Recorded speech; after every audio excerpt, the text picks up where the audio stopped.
2022 is bittersweet for several reasons. Internationally, we have seen the containment of the COVID-19 pandemic, the global reopening, and the decline in Zoom diplomacy. Moreover, we have seen a significant return to leisure travel, which has been critical for us as a tourism-based economy. Unfortunately, we have also witnessed the economic fallout of the pandemic, the rise in energy costs, and a global food and security crisis. All of this on the backdrop of the Russia-Ukraine crisis that continues to amplify the aforementioned situations and challenges. As a small, non-independent country, our influence on foreign affairs is very limited, but the impact of those phenomena mentioned is felt sharply in our region.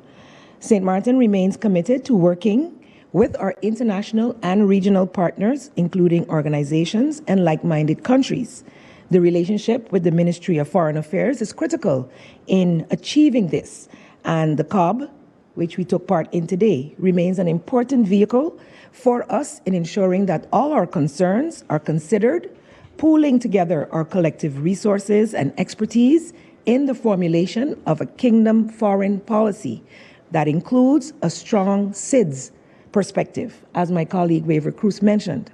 In that respect, today during our consultations, I took part in all of the discussions that were mentioned by my colleagues, but I was happy to present and make a call on issues important to us as SIDS, including the recognition of the multidimensional vulnerability index, the capacity challenges that we face, both financial and of a human nature, climate change and climate mitigation, as well as adaptation challenges and the finances to do so.